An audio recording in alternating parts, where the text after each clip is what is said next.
नमस्कार, मैं हूं मनोज सिंह और आप देख रहे हैं Vikramshila academy Lucknow YouTube channel. कल जुलाई का पहला मंगल था। मंगल कामना के लिए एक सत्संग का आयोजन था हाथरस में। उत्तर प्रदेश का एक छोटा सा ज़िला है और वहीं पर इस सत्संग का आयोजन था और एक बड़ी ही दुखद घटना घटी है। लगभग 121 लोगों के मारे जाने की अब तक पुष्टि हो चुकी है और अभी घायलों की संख्या भी तमाम है और ऐसा प्रशासन संभावना व्यक्त कर रहा है कि अभी संख्या ये मरने वालों की और बढ़ सकती है। तो थोड़ा सा इस घटना के बारे में हम लोग जानते हैं कि ये कहाँ पर हुई है। हाथरस के पुलराई गांव में।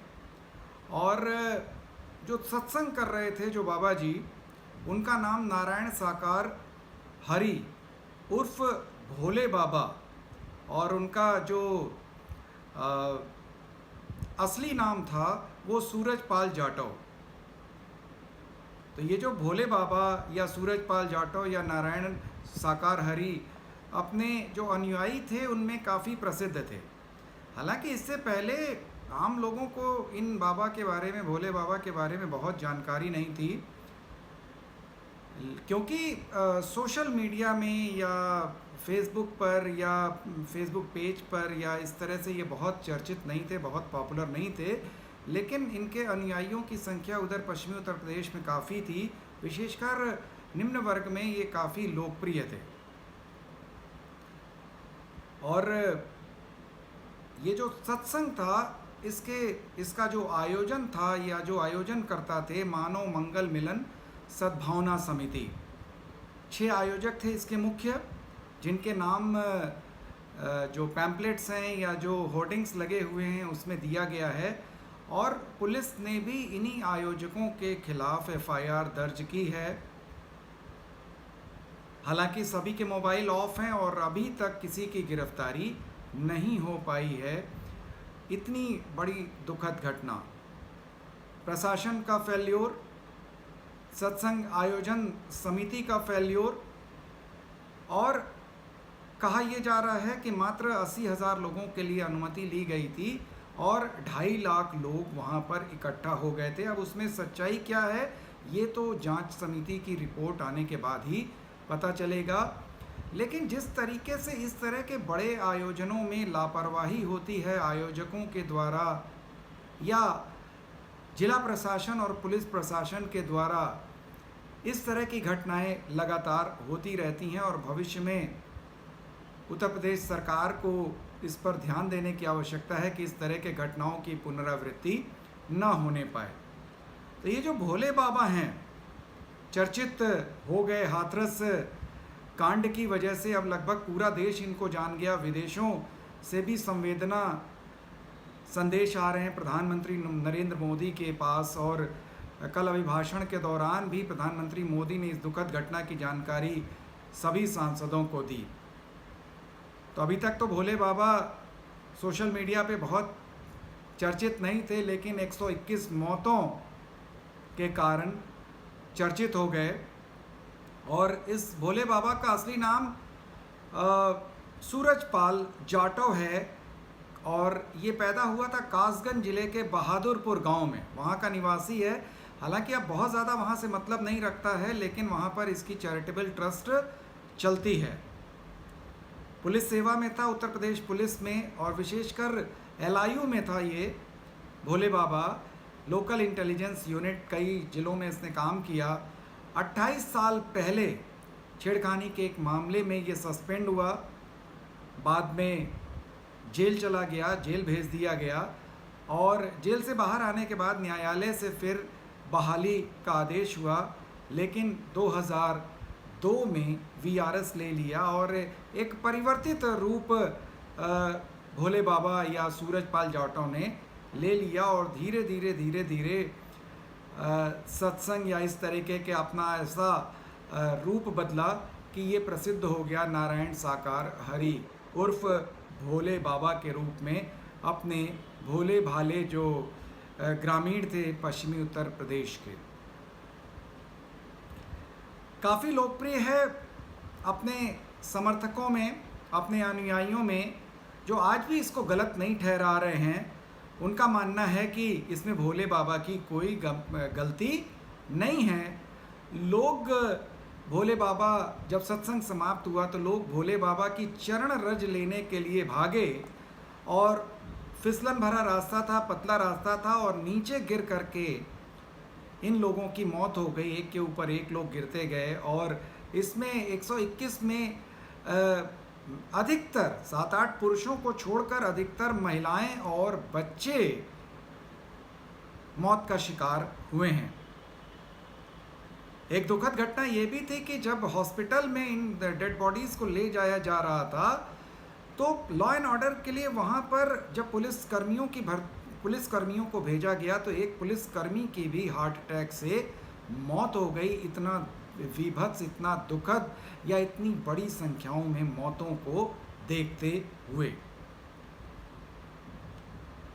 तो सवाल ये उठता है कि आखिर इन सत्संगों में इतनी भीड़ कैसे होती है,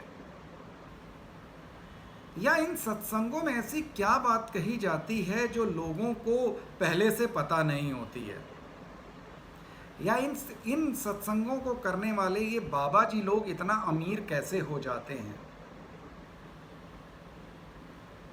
दरअसल ये सारा खेल है आडंबर का, विश्वास का। पहले कुछ लोगों को अपने भरोसे में लिया जाता है, और जिस तरीके से नेटवर्किंग कंपनियां काम करती हैं, उस तरीके से ये बाबा जी लोग भी अपने अनुयायियों के माध्यम से, चमत्कारों के माध्यम से, अपने आभा मंडल के माध्यम से लोगों के ऊपर अपना भरोसा जमाते रहते हैं।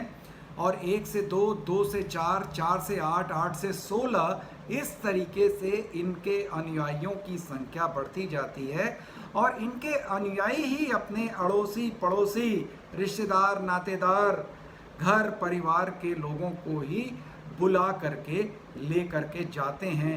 इतना ज़्यादा इनकी प्रशंसा करते हैं कि लोग इनके सत्संगों में जाने लगते हैं। तो जैसा कि मैंने पहले कहा कि इनके लाखों हजारों अनुयायी कैसे हो जाते हैं, तो बिल्कुल ये नेटवर्क मार्केटिंग की तरह काम करते हैं, और इतना ज़्यादा अपना आभा मंडल बना देते हैं कि भोले भाले लोग ही नहीं, पढ़े लिखे लोग भी इनसे प्रभावित हो जाते हैं, और इनके चरण रज लेने के लिए, इनके दर्शन करने के लिए पागल हुए जाते हैं।